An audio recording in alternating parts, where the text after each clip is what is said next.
Histórias do cotidiano, com o historiador Marcos Vinícius Santana.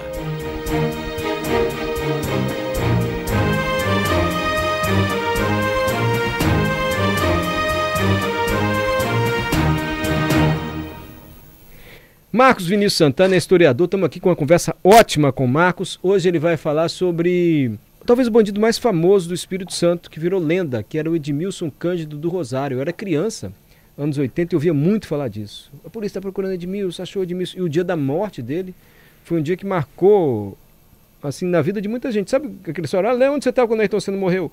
Tem gente aqui no Espírito Santo, se você perguntar, vai falar, eu lembro onde eu estava quando a polícia matou o Edmilson. Estou dizendo a polícia matou porque de fato ele morreu no confronto com a polícia.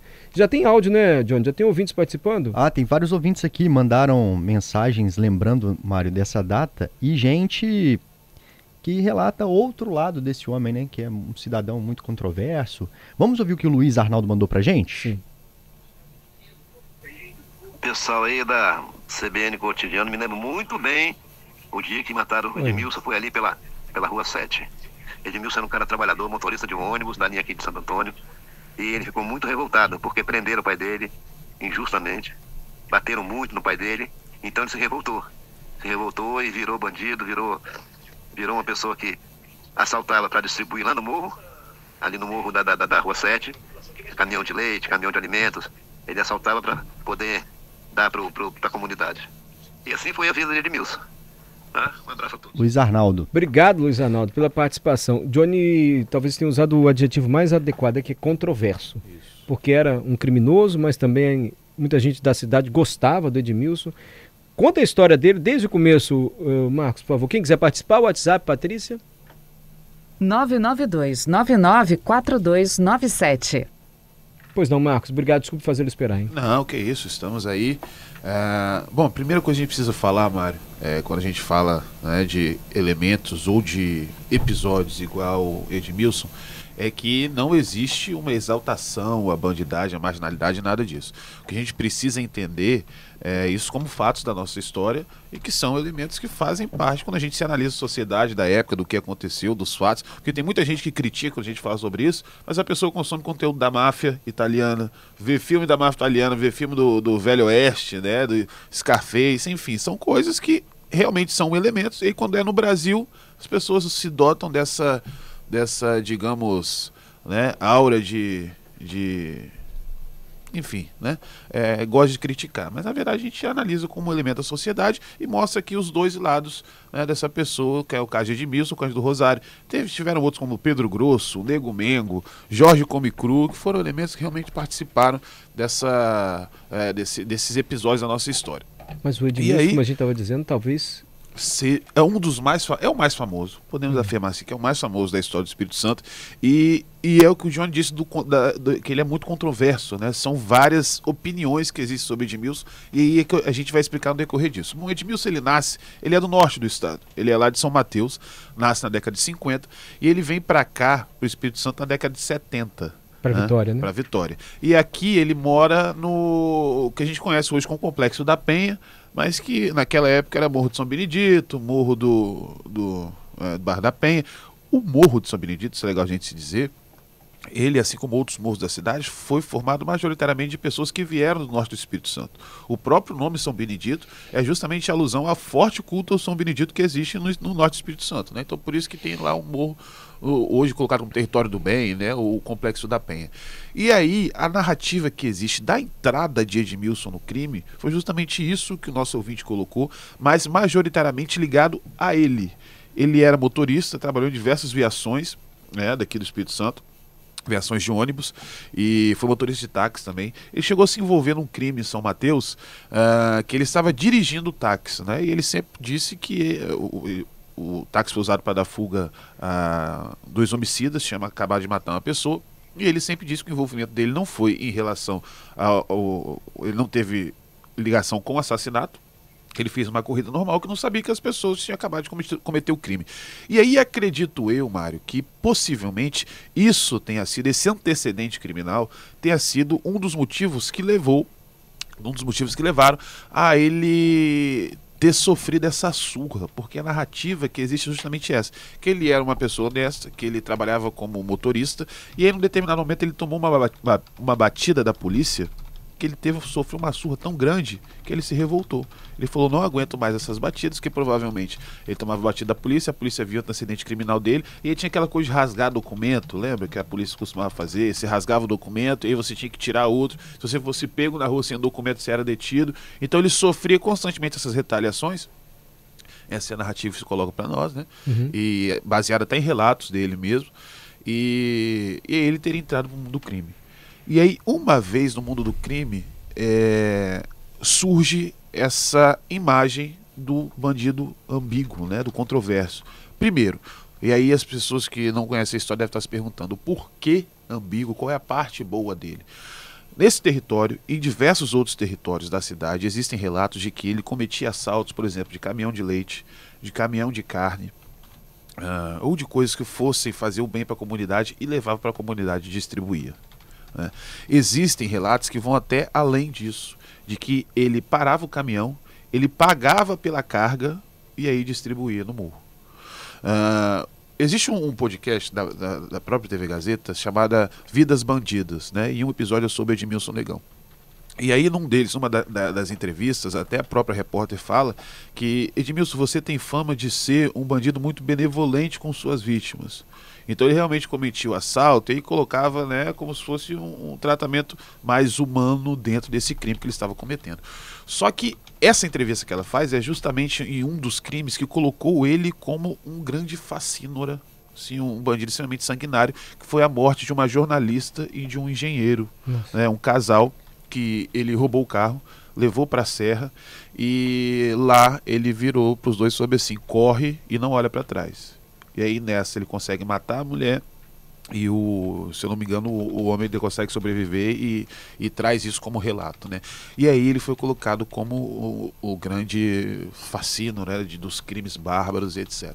E existiam diversos relatos de assalto sobre ele e a grande questão, ele sempre negou, né, esse crime. E o que acontecia muito também, juntamente, igual acontecia com o Pedro Grosso, era diversos crimes que existiam na cidade se colocavam na conta do Edmilson. E aí foi criando uma narrativa, né, um personagem de uma pessoa extremamente agressiva, principalmente de que cometia fugas mirabolantes. Ninguém conseguia prender Edmilson. Teve uma determinada época que no quartel da polícia colocaram uma cela que usaram o trilho do trem.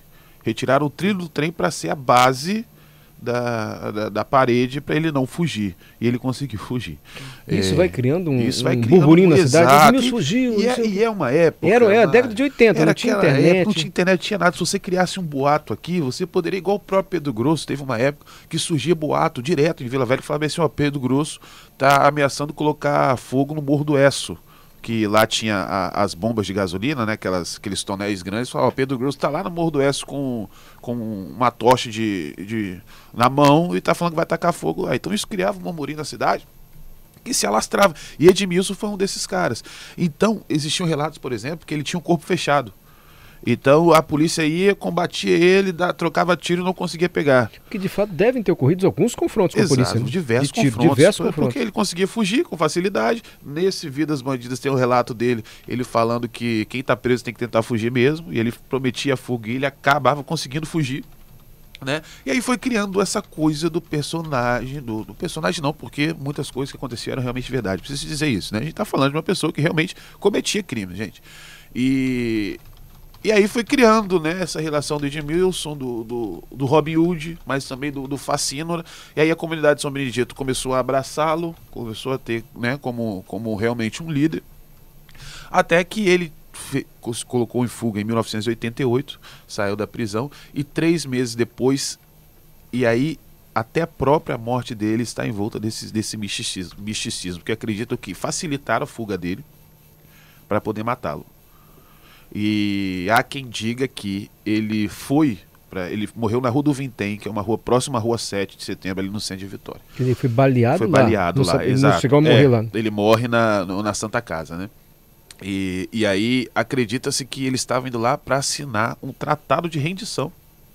né? Que ó, você vai ter aqui X anos de cadeia e a partir daí você vai estar livre, etc. Então ele estava indo para assinar um tratado e chegando lá ele viu que era uma emboscada, que ele tinha sempre um lugar como estratégia de fuga, que ele subia a Fonte Grande e descia do outro lado, lá em Taboazeiro, para chegar no Morro de São Benedito, e quando ele se deparou nesse lugar, estavam construindo um prédio, então por isso ele foi pego. E aí ele tomou um tiro de calibre 12. Existe vídeo disso, dele chegando na Santa Casa, e ainda assim ele não morre. Há quem diga, por exemplo, que a polícia ficou rodando o Parque Moscoso para que ele pudesse agonizar e morrer e não ser recuperado com vida. Acontece que em 1988 teve fim a história de Edmilson Cândido do Rosário, e até o enterro dele também está nesse misticismo, porque muita gente foi pro enterro. Teve mais de 8 mil pessoas no enterro dele na Serra. 8 mil pessoas? 8 mil pessoas. E pessoas que iam realmente para tocar o corpo dele. Teve gente, Mário, que não tinha passagem de volta. Então as pessoas iam e no final do enterro você via as pessoas voltando para Vitória a pé, porque foram para se despedir de Edmilson, justamente por causa dessas ações que ele fazia nesses morros, né, que é dando um mínimo de dignidade para essas pessoas que